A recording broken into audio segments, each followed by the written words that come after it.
Hello and welcome to another video and podcast from Fantasy Football Scout. Today it's all about Sky Sports Fantasy Football, £50,000 up for grabs for the winner.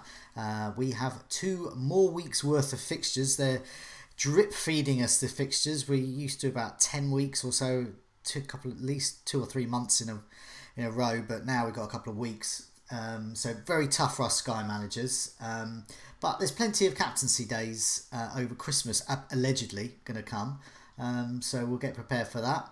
To help make sense of it all, my name is Joe, and joining me ahead of Game Week 11 in particular is Luke. Oh, I'm just going to redo that again. Hang on. Is Sky your name? I've just changed your name to Sky, by the way. Right. I'm wearing a sky blue top. My name is Joe, and joining me to make sense of it all is Luke. Hello, Luke. How are you? Do it again. Oh, fuck it. I'm going to do it again. Okay, well, 47. I should have scripted this better. My name is Joe, and joining me ahead of Game Week 11 in Sky is Luke. Luke, how are you?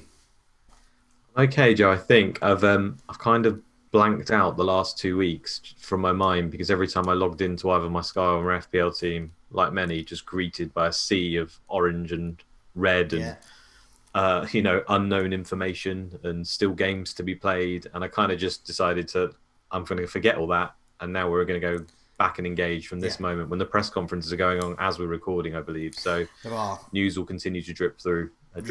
Yeah, we're having some drip feed of information. The big one is going to be tomorrow when we get the Liverpool press conference. So the big one we're looking for is Friday. News of Salah. Now, it looks like Salah has tested positive twice for COVID-19. We don't know. What we don't know is availability long term or kind of short to medium term. We're fairly confident. The Brighton game, basically. We're fairly confident he's out of the Leicester game. I mean, that's pretty much like 100% he's out for the Leicester game. But is it going to extend to the Brighton game? And if it extends to the Brighton game as well, you've got a hefty price tag up front, which could easily be used for other players. And also other players that got, like, for example, we're going to speak about Zaha and Crystal Palace, where there's some good captaincy days there. So lots for us Sky managers to think about. And it's really tough. We don't know about Brighton, and could it be even longer? We don't know. We don't even know if he's okay. I mean, he might be. I mean, you hear lots of reports about COVID-19. Some people are like, asymptomatic. They're not. They're fine after a week or two. And other people, we're talking. It could be months. We don't know. We can assume because he's a fit bloke that he's fine. But wait and see. I think before we get into our teams and what we're going to do and some of those community questions, which are very Salah and Zaha based, I just thought we'd have a little recap at this second international break mark of the bonus point stars so far. So what I've done is I've just drawn out those that have most frequently got the top awards for the bonuses, the tier 2s, but also those man of the matches as well. So I'll start with man of the match. Most man of the match is Kane and Vardy. I mean, they're just going with the sexy goal scorer, aren't they? Yeah, I think there's a bit of an English bias in this game as well sometimes. At least it seems to be. But to be fair, Kane and Vardy have obviously been involved in games where they've been hitting braces occasionally and stuff. So, yeah, understandable. So that shows the value in those premium strikers, which is why Salah has got that spot at the moment in many people's teams. And there are other players that can get not only the goals, but also those other bonus points and man of the match as well.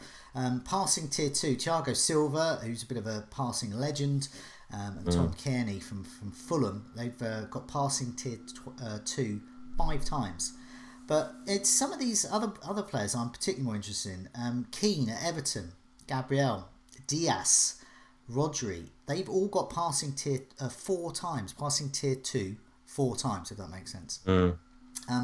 And pretty much all of those are considering at some point, but especially Diaz. Now Diaz is in your team. Yes. At the moment, so and Gabriel is now after last week. There we go. I think on those ones there, the names that you've listed, the reason why most people or the experienced managers will drift towards the defenders rather than the midfielders like Rodri is because obviously they've got other ways they can gain points. It basically clean sheets, and I guess when you look at goals for Rodri and a centre back, you could argue the centre backs might actually get more than him over the course of the season too. So. Yeah, I think it's just having that extra string to the bow. Even though Rodri's probably nailed on for passing every time he takes to the pitch, you don't expect him to score that often. Having said that, he did score a header for Spain over the weekend, and he has got an absolute rifle on him. So you never know, I suppose. Yeah. But the centre back's generally more secure. Yeah, I mean, it's definitely. If I saw Rodri in the team, I'd think, I know they know what they're doing because. They know they've looked at the passing tier. So saves tier 2, Ramsdale that shows what the Sheffield United defence is up to at the moment. So he's busy. He's got saves tier 2 4 times. Martinez, Darlow, and Ariello 3 times they've achieved that top saving tiers. So I've got Patricio in my team. So I'm not going to mess around with goalkeepers really, but looking at that really. Martinez, Possum, and Darlow. If you've got Darlow and you've got a captaincy day coming up as well, where Darlow could be handy, and he's certainly getting the saves tier. So yeah, I wish I went for either Martinez or Patricio or Darlow, to be honest, because I'm one of the unlucky guys, I guess, with Guita, who's been absolutely terrible. However, his time to shine might be coming up, I guess. Coming up. Tackles tier 2, here they are, the legends of this season, I think, so far. Ayling and Dallas, Romeo, Townsend, and Allen have all got tackles tier 2 3 times. I guess the interesting ones there is, Ayling and Dallas, we all know about, really, and one of them should be in most teams, I think. Dallas, in particular, is good value. But Townsend with Palace, a very intriguing differential if you want to be betting against Zaha or the Palace defence. Townsend, I wouldn't object to someone getting Townsend in. I mean, it's a bit off the chart, but if you've got loads of transfers and you fancy a differential, possibly. You're probably not keen, right? No, okay. It's a solid one, but you don't really want solid when you're targeting a few games, do you? You kind of want explosive, I guess. Yeah. So I wouldn't go there. Romeo, I say before when I said about comparing the defenders to the midfielders, and people will often go for the defenders because they've got a high ceiling. I think Romeo is a bit of an exception because he's so cheap and he takes up one of those dud spots in your team that you kind of need like a filler spot. I think he's probably one of the better ones at the moment. Yeah. Southampton are also one of these teams that we've mentioned quite a few times that can get Friday and Monday games. So when there's no Ings around and Southampton don't really have that many other options. No. You could argue Ward-Prowse and Adams are decent options, but then they're taking up a more expensive and a better spot often. So Romeo is almost like a perfect little cheeky option there to cover those captain days because you're going to get 7 points or whatever it is. You're going to get something there. Shots tier 2, obviously, what are shots equal? Goals, hopefully. So it's those that have scored a lot. But of course, so Kane has got shots tier 2 3 times. He's the top. He's in my team. I'm really reluctant to give him up. In a game with limited transfers. In FPL, you can move him out and, spend hits and all that kind of stuff. So Kane, he's not a season keeper in that format. But within Sky, I think I'm going to want him at some point soon. And it's a precious transfer to get rid of him. And I think he can still do well in it's a very tricky one, isn't it? Because, when you look at the fixtures, it makes total sense to get rid of Tottenham, I think. They've got a really hard run. But individually, he's been great. He looks on form. As you can see, he can get bonus. He's obviously got penalties. They can come in any game.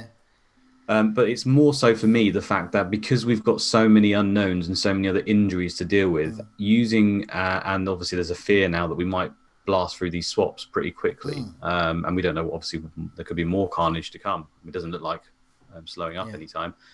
So are you even afforded the option for tactical swaps when you've got a player playing in your team and to take him out? That's what's running through my head. I'd like to do it, but I don't know whether I could therefore use too many of these tactical swaps and suffer later on.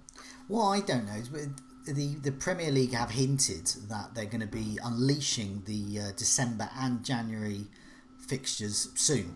And they will be together. I guess even if there's just a week gap between those announcements.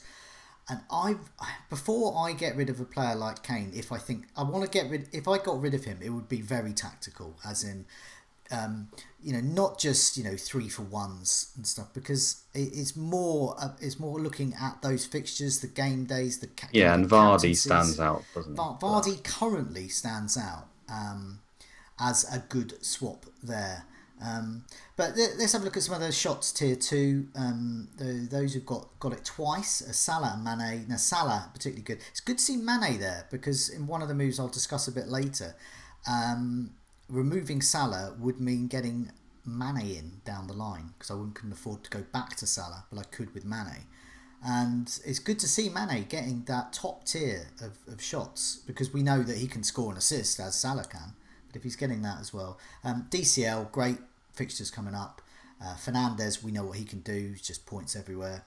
Vardy is there, and of course Barnes. Now I think Barnes is the one there that sort of, he can get the shots tier, but he won't necessarily get the goals. Whereas the others, I think they'll get the goals and the shots tier. So Barnes is not one I'm particularly keen on, but all of the others, these look good. Vardy in particular. It's an interesting one. So let's have a look at your team, because you mentioned about Kane and Vardy as well. So I guess that's something you're thinking about coming up. So for the benefit of those listening to the podcast version, you've got Guita. Then you also have Chilwell, Dallas, Gabriel. Gabriel, Diaz. You got De Bruyne, Barnes. Barnes, who I've just been slagging off. Grealish and Rodriguez, and got Kane and Salah up front. That's a really good 4-4-2 though. You've got some options. I guess Barnes has got great fixtures coming up, so you're probably not going to remove him. But Vardy would be the one to get if you were going to get Leicester. And you've got no Zaha, but you've got Guita. So is that the way it's panning out? You don't need to get Vardy or Zaha. Well, this is it. I mean, part of me feels like Guita's going to continue to punish me here. It's annoying because I've picked Guita for this reason, to obviously have the days where many people won't want to bring in a Palace player, but it's just fallen in such a way, and with Salah's injury particularly, that you can get possibly a 4-for-1 if you include doubling on the captains for the best captain pick, which is Zaha. So now I'm in a position where I might be tempted to not do that move because I have coverage and therefore suffer because I don't have the best captain. So part of me feels like I should probably still just get Zaha. Because, it doesn't matter how you dress it. Palace aren't particularly great. Zaha's got a massive history of being not particularly great himself. But to stay with the pack, he's so well owned and he's actually been really good this season. Yeah. So it's like I'm trying to talk myself out of him being a good option when in reality, it's probably not the case. And it's probably just easier just to get him. It's another swap, though, which I don't particularly want to use. No. But when Salah may miss 2 games, and that's my main concerns here, really, when that team's in front of you, is I don't have Bruno Fernandes, who's becoming a problem for me because he's been fantastic in the odd game. He's been poor as well, but he's also been very good. And he's obviously got a great game. I know Man United are pretty terrible at home, so again, am I talking myself into I don't need him for that game? But it's home to West Brom, so that concerns me. And then there's the likes of Vardy, Antonio and Zaha. So these 4 names are the guys I want, really. Bruno, Antonio, Zaha and Vardy. I'm not going to get all of them. And I have to work out who I want to get rid of in order to get them. So Salah kind of makes sense at the moment because, he could miss 2 games. If the news comes out he's only missing 1, I don't know if I want to take him out because I'll definitely want him back. Yeah. So I'm really hoping I get some concrete news on that. So Salah to Vardy is one I'm thinking of. That home to Fulham game that's coming up just looks absolutely ripe for points. And then the other one, I guess, would either be Kane out to one of the other guys, either Bruno Fernandes or one of the other guys I talked about. Barnes is another option, but like you say, they've got some good games coming up. And then if I get Vardy, I've already got Barnes. So could I just chance the Barnes? Basically, my team's in a position now where I've got a lot of games where I don't feel like I've got the best captain choice. No. And that's not a nice position to be in. But sometimes the best captain choice isn't the fails. best captain choice. Yeah, And exactly. it's one It of those does happen. annoying, because I've been in this position before with, with whichever player, and you want to get the best captain choice, and you do.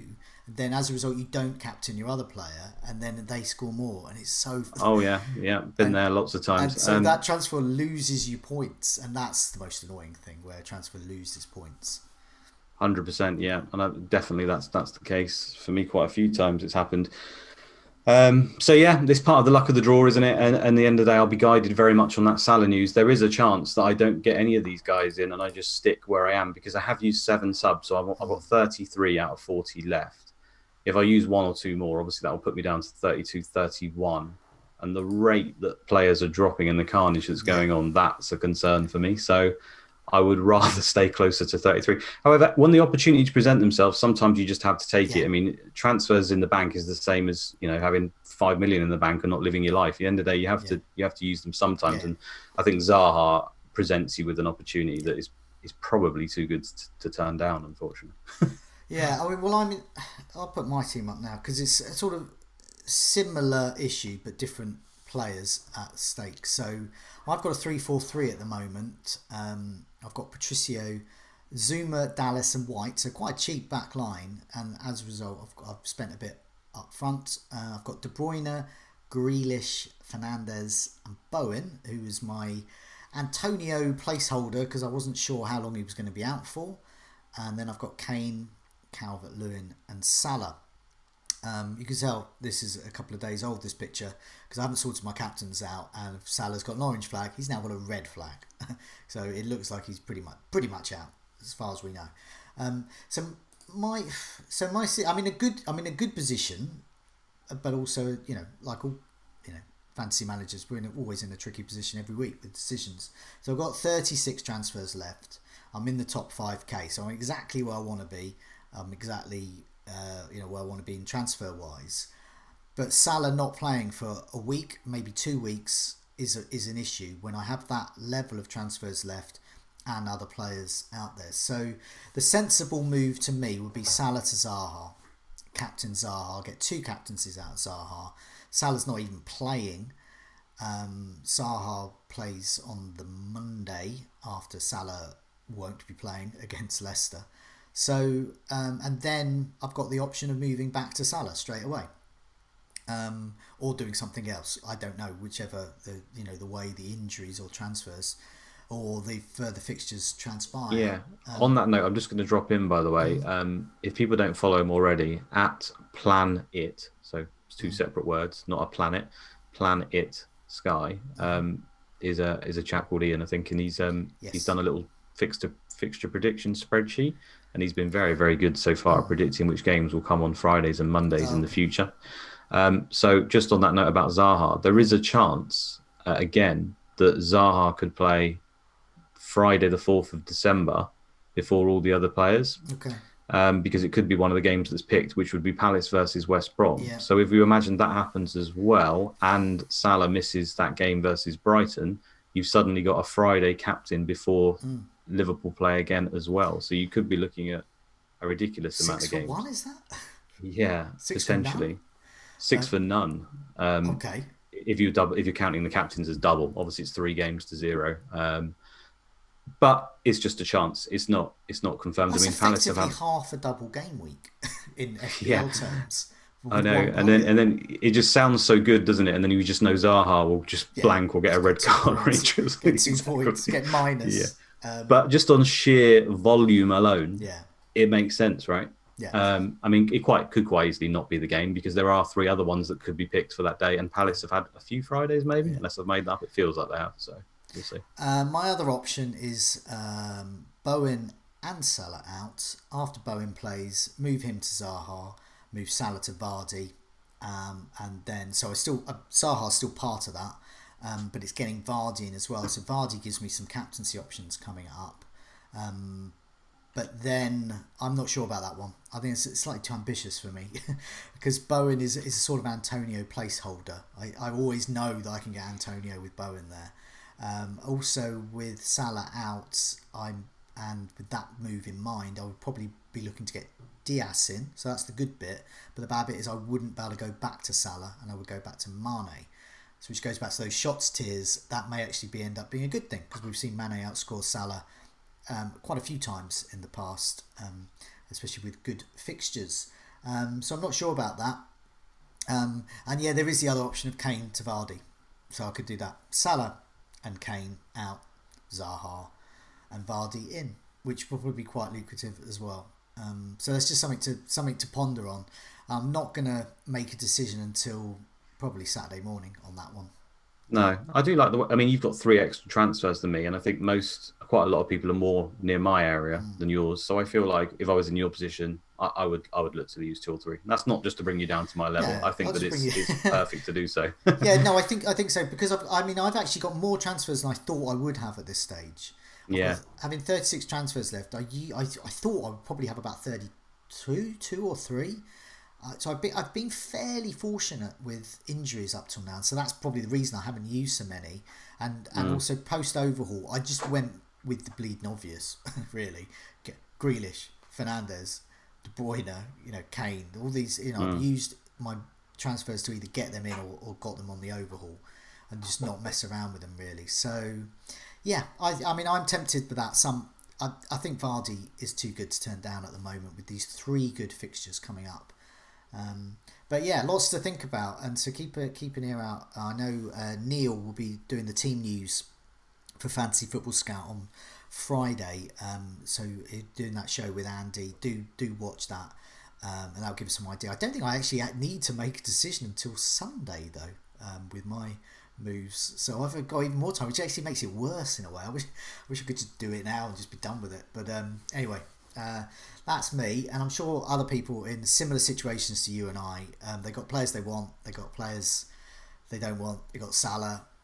What do they do? Let's have a look at game week 11, and we can probably talk a little about game week 12 and just see who we're captaining. So before we have a look at those community questions, so looking at those fixtures, so we do have game week 11's fixtures. So on the Saturday, 21st November, we've got Newcastle against Chelsea, Villa against Brighton, Tottenham, Man City, Manchester United against West Brom. I think the crowd will go for Fernandes at home to West Brom, but those who have which been is terrifying for me, yeah. But those that have been looking at his home and away performances, Manchester United's, might go elsewhere. And we've been dreadful at home.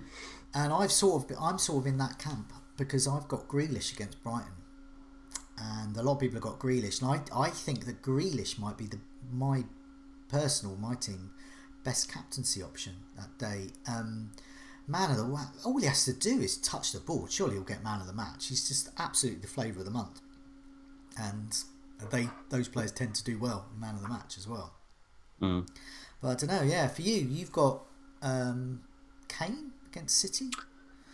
Yeah, I mean, I could do De Bruyne, I could do Kane, just go for the player rather than the fixture, I guess. I mean, that game's hard to call. I mean, normally I would say there could be goals in it, but at the end of the day, Spurs haven't been firing him in of late, and Man City have been the epitome of 1-0s basically all over the place. So I'm not sure what to expect from that game. So yeah, I mean, if I had Bruno Fernandes, to be honest, I just wouldn't think twice. I just put it on him. I know the home form's not that good and all that, but for me, it's one of those games where he could easily get passing bonus. Yeah. So as a result, I would consider him as the captain there. Grealish, you've already mentioned, but I've actually got Chilwell in my team, and obviously at one point it wasn't known whether he was going to be fit or not. I think it's looking likely he might be now, and he's been so good for me, and I feel like Newcastle without Wilson are going to struggle to score. The only worry is Thiago Silva. I think it's just sort of come out there saying that Thiago Silva might not make this game. Just on the point of Chilwell, if anyone's got Werner as well. Now, there is some stats on the Fantasy Football Scout members area. If you have a look at, if you go in there and have a look at all the different stats there, it's chances conceded on the right, on their right, so that is the opposition's left. Newcastle is very high. It's much more than their left. They are very weak there. So you're looking at the opposition on the left, and in Chelsea's case, that's going to be Chilwell and Werner. So there's an opportunity there, 4 points for both of those players, I think. And Werner is a really good option if you've got him, I think. Well, I captained Chilwell against Sheffield United, and he got 15 points. There we go. And he conceded a goal. And Sheffield United have had exactly that same problem on their right as Newcastle have. So there we go. Yeah, so I am very tempted to do that one. The problem is it's that whole thing of it's the 12:30 game. If Newcastle score and he does nothing, you suddenly got the whole rest of the day terrified of Bruno Fernandes, Kane, De Bruyne, everyone, Grealish. It's a horror show. So I'll leave that right up to deadline. I'm not sure yet. Probably might go Kane just because he's got a home game. He's on penalties and he's playing well. It just goes to show there's a lot of options. Saturday's a good day. I'm expecting some high scores on that day. Moving on to the Sunday. Fulham against Everton, Sheffield United, West Ham, Leeds, Arsenal. Then there's that Liverpool-Leicester game. I'm looking at that. I'm on Calvert-Lewin. I mean, Fulham's defence is bad, and Calvert-Lewin is getting points. So that's for me. Can't argue with that. But so if I got Vardy in, I wouldn't be captaining that day. But nevertheless, it would be a beginning in from Salah, who's definitely not playing. So maybe. Yeah. What about for you? Is it Everton? You got Rodriguez, so would it be? Yeah, I mean, it's on James Rodriguez at the moment, just because it's Fulham, like you've said. Again, it's the early game, which worries me a bit. But there we go. I think a lot of people might be in the position now where they may even have to captain one of Dallas or maybe even Gabriel. Yeah. Which is probably not the ideal situation. I think Diaz didn't get passing in one game this season, and it was against Leeds because of the way they play. So Gabriel could get it because he's been, he's in the centre of three centre backs, and Arsenal have just passed it around for fun at the back. So there is still a chance, but I wouldn't bank on it. And then with Dallas and Ayling, you don't know really. They've got bonus points, but they also could concede 3 or 4 goals. You'd like to think against Arsenal, who can't seem to muster a shot on target, that wouldn't happen. But for me, I think if it was just out of those two, I'd probably go with the Leeds boy. But yeah, I think an Everton player or Vardy is fine. Likewise, if you've got sat there with Robertson or Mane in your team, I don't think it's the worst decision in the world. I think there's no real massive standout on this day. Probably Calvert-Lewin is the standout, but it's not going to be by much. So I don't think you can lose out too much on this day, to be honest with you. Moving on to the Monday, we've got Burnley, Palace, Wolves, Southampton. For me, currently, I have Patricio, so he's my default captain. But I do want Zaha, and as we'll see when we briefly have a look at Game Week 12, I think he's the best captaincy shout that day, especially in the absence of Ings, and with Wolves playing far too defensively as we would like. So the likes of Jimenez are just sort of no goes at the moment, really. They're not getting enough points. But I guess for you, Guaita is the one, and then you've got a choice of getting Zaha in. It's either going to be Guaita. I mean, it's Burnley at home, and I just think, is Zaha going to turn up? Burnley going to do me a favour here? Is it going to be another Nick Pope night? Yeah. Palace aren't known for free flowing and scoring goals, but they've done it a few times this season already. I don't know. I'd be lying to myself if I said that Zaha wasn't the standout. I also really do like Che Adams for this game. Yeah. I know Wolves are pretty solid at home, but I just think Southampton just looks so good in so many games that he's bound to get some opportunities. So I do really like him as well. And those two would probably be my standout captains. It'll either be Zaha or Guaita. I haven't decided yet for me. Yeah, no, it is. It's a tricky one if you've already got the coverage there, because you can definitely see it's the kind of game, and with Palace's fixtures coming up, where Guaita could easily get and that's why I got him at the end of the day. It's just I didn't expect it to be a Monday into a Friday where then you could it's an obvious transfer move. That's the problem. But I might just stick to my guns. I was having a look at Game Week 12. So next week we'll have a look in earnest at Game Week 12, and also hopefully we get some more fixtures to look at. But looking at that Friday, Palace against Newcastle, I mean, that's the thing, isn't it? It's not necessarily this Monday game. It's Palace against Newcastle. And as you were saying, from Ian's website, Twitter feed that you were talking about, we could be looking at the prospect of Palace against West Brom coming up on a single game day, and so that would be also very lucrative. So looking at that, Palace against Newcastle on that Friday, but then looking at the Saturday, then at 12:30 we'll know whether Salah. Well, we should know anyway whether Salah's available, but Brighton against Liverpool is the opening game. So that would be quite tricky. That could be the time to possibly move back to Salah. So yeah, that's why I might avoid Vardy and go for that, just because that's a nice. I definitely would want Salah against Brighton. And this is the thing. Do you think we're going to get clarity from the press conference? Do you think they're going to say he is out for 10 days from this day and he is going to miss this X Games? I don't think they're going to do it. I think they're just going to say he's self-isolating as in line with guidelines or something along those lines. We don't know anything until he gets a negative test result back. So at the moment it's positive. So as soon as he gets the negative test back, I would assume they'll say they'll at least give a date when he can be back in training or back with the rest of the team. So we don't know, and that's why removing him is tricky. And I think if you're in my position with lots of transfers, it's doable. It makes sense for Zaha for the very reason that if Salah's available for Brighton, you can bring him straight back in if you want to. It just fits in well. But if you are struggling a bit with transfers, just hold fire, because you probably want Salah back. And it's not, as far as we can tell, he's not actually ill himself. He's just. I think he's got mild symptoms. Some people have said so. Yeah, I don't know. Again, it's how much you believe of what you hear. I don't know. So lots of options on the Saturday and the Sunday in Game Week 12 that we'll discuss next week. But looking on the Monday, it's that Leicester-Fulham game, West Ham, Villa. So the options there, captaincy-wise, a lot of people have Grealish. Grealish, great shout. Is Antonio going to be back? So I've got Bowen as my placeholder. As you said, I definitely want Antonio, because I remember last season getting... I don't even know. I lost count of how many, but it was that ridiculous game where I got like 56 points, I think 60. Yeah, Norwich. Was it versus Norwich? 4 goals, yeah. And I still remember that, and I just assume he's going to get that every time. But I just want him. But Leicester against Fulham, it's Vardy. So there are captaincy options that day. Vardy's not necessarily... Vardy's a great captaincy option, but he's not necessarily the best if Antonio's back. If Grealish carries on being, as marvellous as he is. But yeah, I mean, I'd absolutely love Vardy for that day. And the other thing is the Sunday just before that, Kane's away to Chelsea. So that's where that tactical swap of Kane to Vardy, the week previous as well, because you get the extra game. So what was it? I can't even remember what it is now. So yeah, Spurs are obviously home to City.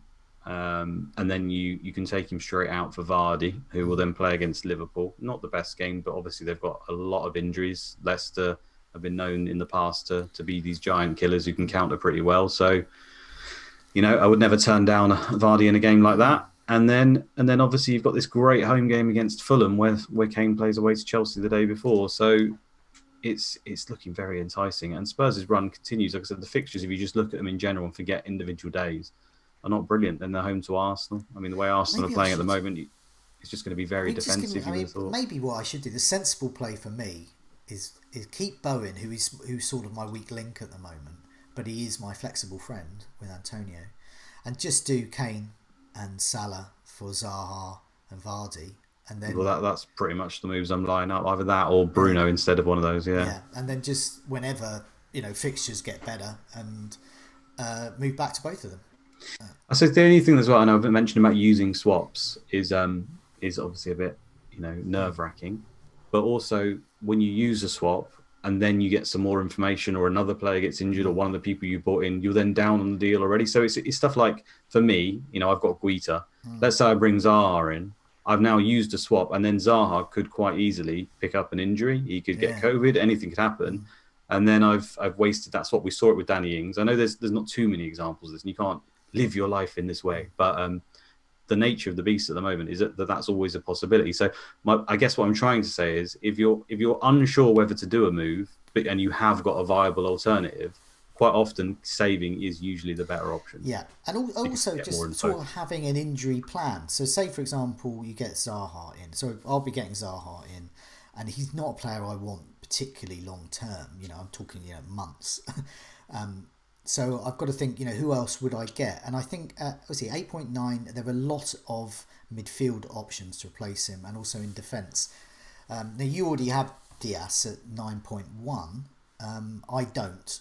So for me, I've always got in the back of my mind, because I'll have a bit of money spare, Zaha could always become Diaz if worse comes to worse. If Zaha did get injured, I needed to make that quick snap decision. An hour before deadline, just got the team sheets in. Zaha injured, and Diaz is playing later that day. I would make that move. So it's sort of thinking of that sort of. I was listening to one of the other podcasts. I think it was Paul McNulty was talking about daisy chain players, and I think that's a good way of looking at it. Is thinking of like those players, just like get those players in, and when I want to get rid of them, who can I get in, and where does that lead me to around the chain? And I quite like. Yeah, that you sometimes metaphor. have to take a stepping stone before you get to the player you want. You've got a player you don't particularly want in your team. You want X player, but at the moment his fixtures aren't good. He hasn't got a captain day. So is there a stopgap? And Zaha fills that role for me. Some people might say he's a long-term pick, and I couldn't argue with that to be honest. But there will be a few of these, and sometimes it feels easier to justify when you can daisy chain it. I do agree with that. It does feel that way. Let's go to community questions. Now, we probably answered most of these because they're mainly about a couple of players. But JK is the one. Best replacement for Salah, assuming a Sunday captain is needed. So, yeah, he's looking at it from the perspective of that he perhaps hasn't got Calvert-Lewin and he's looking for a viable captain. Well, I think we've answered it. Get Vardy in because it's a good long-term move, but also a good captaincy shout, I think, that day. Yeah, I mean, I would say exactly that. Sunday, Calvert-Lewin is probably the best captain, but moving forward and long term, although Calvert-Lewin is great, I like Vardy just for those fixtures, and I know he likes Vardy in fixtures as well, so I think that's probably the way to do it. Obviously, against Liverpool, you'll be lucky to get points, but you could do. Yeah, and TC and Sam, Stu people also ask about Salah. Same thing, really. Is Salah to Vardy a good shout? Yeah, well, we've answered that. I think so. Fanto Mantle asks, we're all looking at Palace and Zaha is the obvious standout, but being Palace, do you think it's more likely to score? They are more likely to score goals or not concede them. I think the way he's worded that. Basically, should we just go for defence rather than attack when it comes to Palace, because they are essentially a more defence-minded team. So is the likes of Guita, and he's mentioned Patrick Van Aanholt as well, a better shout, or to Maverick? I must admit, I have toyed with the idea of Patrick Van Aanholt. As instead of Zaha, but I can't quite be that Maverick. Well, Palace have scored 12 goals. They've also conceded 12 goals. So they're exactly level on that. Okay. So considering there's only been 8 games and you conceded 12 goals, I don't think it's that great. I think they've only got 1 clean sheet. Pretty sure it's 1. Yeah. It's 1. Yeah, it's 1 clean sheet they've got out of 8 games. So on that basis, you're not likely to get a clean sheet. I know they're known as a defensive team and they play in that way, but 1 out of 8 is not a particularly good ratio. So, and for a start, I'm always of the opinion that a forward as a captain, especially, is a better pick. Therefore, that leads me straight to the attacking options. Yeah, even in a poor attacking side. Yeah, I agree. I mean, that's why I'm thinking all of my different options I'm considering, all of them have Zaha in them. So it's just a question of who makes way. Auto Reclose says, I'm thinking of moving Salah to Diaz and have a 4-5-1 for a bit. Is there any problems with this formation might cause? He's already got his captains covered, so I presume he's already got a good Palace option there already. What do you think about formation at the moment? I mean, it doesn't really matter because you won't stay on it forever, will you? I wouldn't say it's a perfect one long term because you'll struggle for those striker captain days, which are usually quite lucrative. But you'll have money in the bank, I'm assuming, and you'll be able to move any of your defenders or your midfielders to a forward on a whim. So I don't have a problem with that. I feel like Diaz is just a great long-term pick, and the sooner you can get in your team, the better. However, we have talked about those daisy chain players, and as they're away to Spurs, it kind of makes sense to go Zaha first, then Diaz later, maybe. But I don't have a problem with it at all because Diaz could easily pick up 5 or 10 points versus Spurs. Yeah, no, I mean, I've got a 3-4-3 at the moment. And I'm looking to either keep 3-4-3 or 4-4-2. I'm not looking at 5 at the back. I find that a bit too inflexible. I'm actually finding 3-4-3 slightly inflexible in the way that I have to remove another defender in order to get Diaz in. So at the moment, my route to Diaz would be a midfielder or an attacker. So I think your setup with 4-4-2, I think currently at the moment, 4-4-2 is a great setup because it's the ultimate flexibility, I think, with that, and you can move around. So yeah, I think for me, I think 4-4-2 is probably the best at the moment. But yeah, I think hopefully that covers everyone's questions. It's a bit we're a bit focused on a very small handful of players this week, but sometimes weeks are like that really, and the way the fixtures have gone, particularly with Palace, it's just one of those quite nice times in Sky where it aligns quite nicely, and you can get 2 for 1, 3 for 1s, maybe even more depending on Salah's. I mean, I'm just going to remind people that in the past we've had this sort of thing, and the likes of Zaha haven't been a good option, and we've still gone there because they've had that sheer volume. But at least this time he's looking like he might actually be a decent option. So there is that. Yeah, the positive I have, because I don't have any Palace options, is as long as and I don't have any Newcastle options, is all he has to do is play. All he has to do is play and not do something stupid, like get sent off or miss a penalty, and then I should be okay. At least I'll be something up. But yeah, and if you get that third Friday game and you get the 6 in a row, then I mean, if he gets 2 points in every single game, captained, so 4, that's 4, 8, 12 points you're on from doing absolutely nothing in 3 games. Let's assume Salah misses the 2 and you switch to him. That means you're getting 8 points, 12 points with a blank in all 3 games. So it's a transfer for 12 points already. All you need him to do is get 1 assist, 1 goal, 1 man of the match. Okay, well you're up. That is quite startling. If anyone else is sitting there and thinking, should I get Zaha in? Well, that just explains it, really. It's hopefully win-win. Could be famous last words. Bear in mind, a lot of us did say that for Wilson last time when he got injured within 12 minutes for Newcastle. Yeah, so there is always that. There is always that. I don't know. I don't know whether the fact I never entertained for a second the thought of getting Wilson in. But Zaha has been tempting me all week in Sky. So maybe I don't know. I don't know. There's something about Wilson. I don't know what it is in Sky, but I'm just not interested in him in Sky. And I can't quite fully explain why I'm not interested in him. But I guess his blank showed perhaps why. Yeah, probably be like that with Zaha as well. But just before we go, just want to mention the members area. So we mentioned some of those things. I mentioned looking at those right-handed stats for Newcastle. I think get it the right way around. They appeal to the left-sided attack for Chelsea. So that's something to look at. And that's all in the members area. But lots of other stuff as well there. Comparison tool is quite good for home and away for Manchester United for those considering perhaps not handing the armband to Fernandes. That would be a bold move though. But for now, Luke, thanks so much for joining me and good luck with your game week in Sky. Same to you, Joe. Catch you on the next one.